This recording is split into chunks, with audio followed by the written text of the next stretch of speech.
Welcome to this special broadcast. I have a very special guest with me this afternoon, Mr. Paul Lyngdoh, the Tourism Minister of Meghalaya and one of the most veteran political leaders of the state. Mr. Paul Lyngdoh, welcome to this special broadcast. Thank you, Wasbir. We are talking at a time where Meghalaya had gone through a very disturbing 15 to 20 days, very disturbing, because a tourist couple from Indore, first of all, they went missing from Sohra area. Then the body of the man, Raja Raghubanshi, was discovered from the forest on the 2nd of June. The lady was still not found, and suddenly the lady appeared in Ghazipur in Uttar Pradesh yesterday, and it turned out to be a case of murder. We will talk about that, Mr. Paul Lyngdoh, but as I said in my show yesterday, where I had some very prominent opinion makers from Meghalaya, I said that the breaking story is not the arrest of Sonam Raghuvanshi, the lady who is supposed to be the mastermind of that murder, but the breaking story is that Meghalaya's good image has been salvaged because there were a lot of concerted campaign in the social media, some news channels that they were trying to, jump the gun and paint the entire state or the entire society as some kind of an unsafe place for tourists. So, as the tourism minister, as someone, a veteran political leader of Meghalaya, Mr. Paul Lyngdoh, what are your thoughts right now? Well, we have, as you rightly mentioned, Meghalaya has just gone through a very painful situation the past 15 to 20 days. But, out of each pain, there is also growth. It's like the birth pangs of a mother who then give birth to a child. So I believe that this experience has helped us to now evolve. We will certainly try to improve our SOPs in tourism destinations. But I have always maintained that Meghalaya is a very safe state, a very tourist friendly. Do not forget the fact that Cherrapunji was the first ever capital town of Northeast India until the capital shifted to Shillong in 1874. We have the Ramakrishna mission in Cherrapunji, which started off pre-independence era in 1931. The Ramakrishna mission is now more than 80 years old in Cherrapunji. It has taught personalities like the Deputy Speaker of the Lok Sabha, Professor Swell, former Chief Minister of Meghalaya, B.B. Lyngdoh. So it has that cultural mooring. Right. It has a history of culture, literature, the arts, music. So how could such a place ever think itself in terms of being crime prone, as was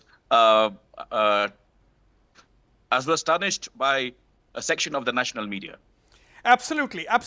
You are very right. Mr. Paul Lyngdoh, right, that means what you were saying is that you had a sense right from the beginning. Many of us had this sense that at the end of the day, the mystery is going to be solved, because I have been in journalism and you have been in student politics almost at the same time. I have been in journalism for 40 years now, Mr. Paul Lyngdoh. I have never come across any instance of any tourist being harmed in Meghalaya. So, in the last 2 weeks, Mr. Paul Lyngdoh, what were you thinking?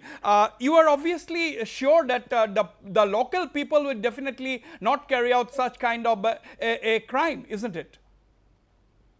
No, I have said in the initial interview also that why would people kick the plate that gives them food? And secondly, we have the state itself is moored in very strong ethos of love, compassion, and we had this is a place that gave birth to the founder of the ATM in 1925. It's also the place where former President Kalam breathed his last. So the place where Vivekananda had visited. Tagore wrote 3 of his books here. Chandra Bose was here. So it has that cultural mooring, very strong cultural anchors. Absolutely. Now the investigation is a different story. Things will be clear because Sonam Raghuvanshi is arriving Shillong today, and the Meghalaya Police is definitely going to interrogate them and get to the details of the plot, etc. But from the tourism point of view, Mr. Paul Lyngdoh, what lessons have you learned? What are some of the SOPs that you are going to or likely to put in place? Because what we see, if you look at neighboring Bhutan, nobody can venture out anywhere to any tourist spot without a tourist guide. That is mandatory. Are you thinking on something on those lines? Well, Wasbir, it's a very tough situation of balancing security with privacy, the privacy of tourists. Now, when this couple had come, they apparently had told the people manning the guest house that they were married couple on their honeymoon, and therefore they prefer not to have a guide with them. So obviously we have to respect that request also. It's difficult for a tour guide to be accompanying a couple on their honeymoon. So there is the fine balancing that needs to be done. For instance, there was this statement that why not have more CCTVs? Why not have more police? But which tourist would like to see lots of men in khaki around him? Right. Which tourist would like to see that wherever he goes, there is a CCTV that records his movements?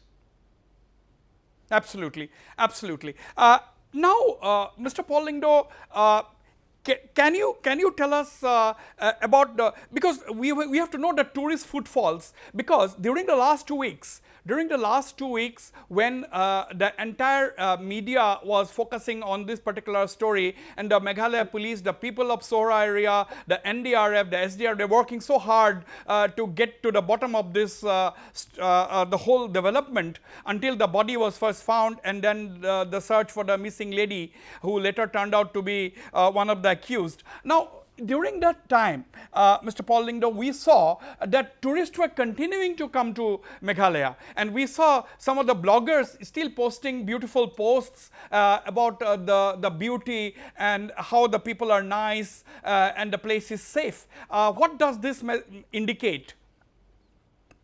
Well, it's a strong reflection of the fact that we have arrived as a tourist destination. We have already been voted by Skyscanner as the most preferred tourist destination by Indian travelers in 2025. Therefore, I would like to make this appeal that whoever travels, we welcome you to Meghalaya, but please come with clean hearts, clean minds, clean hands. Come here to enjoy the serene beauty of Meghalaya, and don't come here to slit your spouse's throats. Right, right, absolutely. Mr. Paul Lyngdoh, now what comes to my mind is that you have a tourism policy in place, and this particular episode must have taught you a lot of lessons learned. Also, there is a need to sensitize a lot of people, like homestay owners, the scooter and car rental people. They have to be sensitized, and the tour guides and the local dorbars and other people associated with village leadership. There's a need to sensitize everybody, isn't it? Absolutely. In fact, I am visiting Sora tomorrow. We have always been brought up on this culture that you treat your tourists like your own brother, your own sister. Therefore, we do not really care to note down scooty numbers, car numbers, look at them with a suspicious eye. But this has taught us. We will now certainly up the ante and make sure that we upscale our preparedness to deal with any situations. Absolutely. Now, one thing I would like to ask you, are you considering having, even if it is a small unit, are you considering having a small unit of tourist police in Meghalaya who will be sensitized in how to deal with especially tourist matters related to tourism and tourists? We have already announced the tourist buddy project, which means that we have, in fact, we have last week, the Honorable Chief Minister was present when we launched this scheme, where we will now be recruiting in the first phase around 100 tourist buddies across popular tourism destinations. That apart, we are also introducing more five-star hotels in order to ensure that facilities are also matching with the growing demand for facilities of stay and accommodation. Also, the state government has announced a very ambitious project which will ensure that Meghalaya becomes the, we encourage high value, low volume tourism. We will insist on high value, low volume tourism, and that will certainly help us contain criminal elements to a large extent. Okay, can you tell me a little bit, elaborate on these tourist buddies? You are going to recruit 100 of them. What kind of people are you, who will they be? What kind of a profile you are looking for? And what will be their role exactly? These are young, trained professionals who will be whose training is already on, and they will essentially act as friends, as guides to visitors to the popular tourist destinations. They will be familiar with English, Hindi, apart from the local Khasi and Garu languages. Right. See, now this whole episode, unfortunate episode, now this has also brought to light questions like, whether you should restrict the number of tourists to such heritage locations like the double decker bridge, the root bridge, living root bridge, and so on, because too many visitors to such kind of rare and exotic tourist locations can do more harm than good. Okay, we need tourism, it's a means of sustenance to the rural people or to the poor people, but at the same time, we have to also consider that our spots and locations itself are not damaged. Absolutely. In fact, I have personally visited the Living Root Bridge last year. Uh, these are all community owned facilities. The government is not the direct owner of these bridges, but we have already evolved and shared guidelines that include, as you said, we stagger, for instance, the movement of people so that these bridges will also not crumble under pressure of heavy footfalls. But that apart, it's very important for you to also acknowledge that we have a very effective, efficient police department, which could solve this case in a record period of 7 days. Elsewhere in the country, there have been several cases of crimes which have not been solved for decades together. It shows how efficient our policing is, and therefore this will also act as a deterrent to potential criminals wishing to visit Meghalaya. We will deal with them with the severity that their crime calls for. Yesterday, I was listening after this lady, after this accused Sonam was arrested or surrendered or whatever in Ghazipur. I was listening to that first press conference by Mr. Preston Timsong, your deputy chief minister. He said that the crime was committed on 23rd.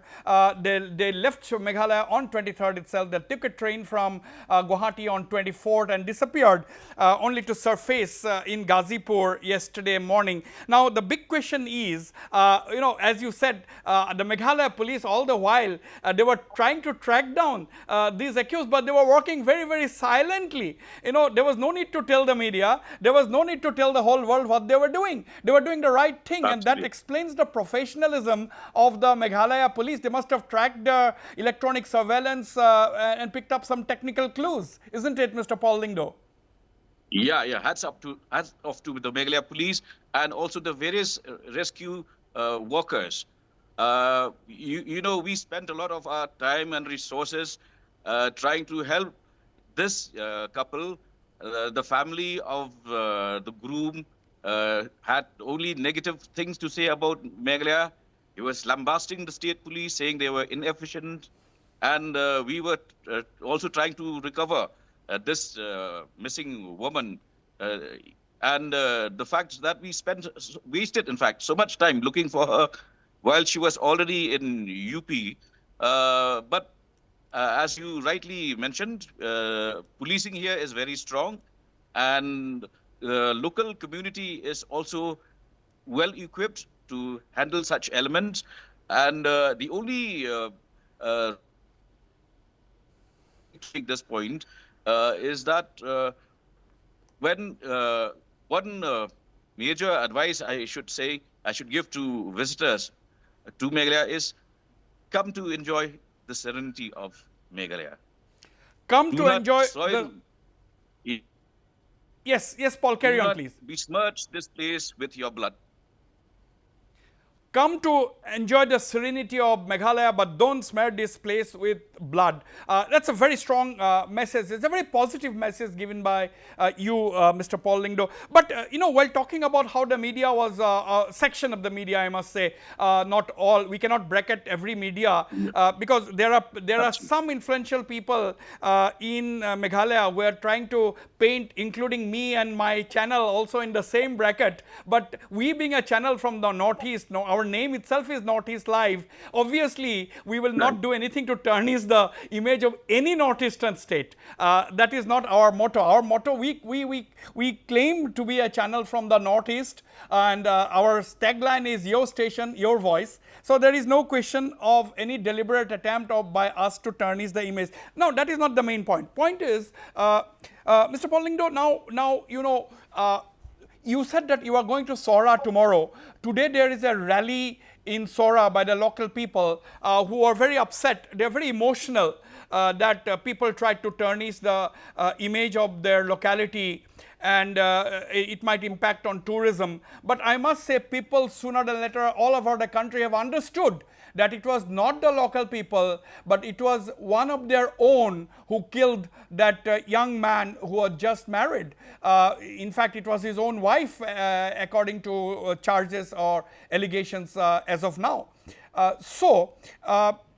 How would you move? How would you move ahead now from this point onwards?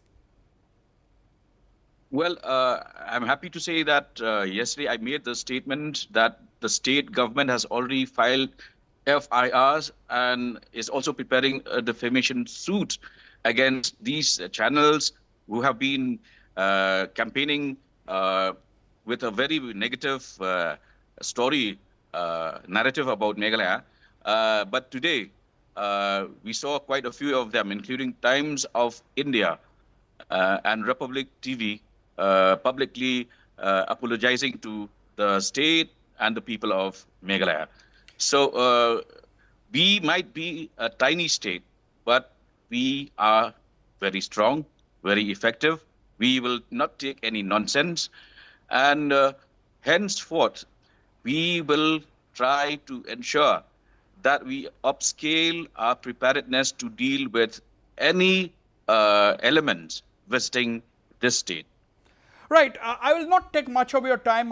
Maybe 5 to 6 more minutes. Mr. Paul Lyngdoh, did I hear you right? Did I hear you right? Did you say that the state government has filed FIRs and are pushing defamation suits against certain individuals and some media outlets? Is that what you said? Correct. But in response to which, a few of them, including Times of India, Republic TV, and a few bloggers have already tendered their unqualified apologies. So the matter ends there. But in future, we will ensure that the same amount of determination will be demonstrated by the government of Meghalaya. We will Absolutely. not take any nonsense. Absolutely, absolutely. I quite understand the feelings, and I think you are right, because nobody has the right to be the judge and the jury at the same time. So that is something which should be left to the investigating agencies at the end of the day. But Yes, yes, yes. focusing on the story is a different matter. Media's focus will be definitely there, but you cannot pass a judgment. That is the most Absolutely. important thing. Now, my last two questions to you. What has been the tourist footfalls? What is your prediction? And what are some of the broad policies that you have undertaken to attract more tourists? Because you are encouraging a lot of concerts in Meghalaya. That's what we have been seeing. So now Cherry Blossom has become a calendar event in Meghalaya. Event, Now you yes. have taken over the Wards Lake. You are pumping in multi-crore rupees is going to be pumped into the development of the Wards Lake. Can you briefly tell us what are some of your major plans in the tourism front? First is we have identified tourist circuits, which means that the famous tourist destinations will now be linked uh, and become one single circuit. And here we have the iconic Omiyam Lake, the largest artificial lake and one of the most picturesque in the northeast, where we have now gone ahead and acquired 300 acres of land which was transferred to us by the forest department. We will have at least one major five-star hotel now at Omiyam. We have already introduced yacht last week, which will accommodate about 6 persons. But more than that, we are also introducing lake cruises. This will take about a year. But more important than that, people should come to Meghalaya and experience our nature, culture, cuisine, customs. These are the USPs of Meghalaya. And please bear in mind that when the Honorable Prime Minister of India, Narendra Modi ji, spoke about concert economy, he spoke about that in 2025, whereas Shillong had hosted uh, a band, Firehouse, a famous rock band, Firehouse, in 2004 when I was the sports minister. 2004, when even the name concert economy has not been coined.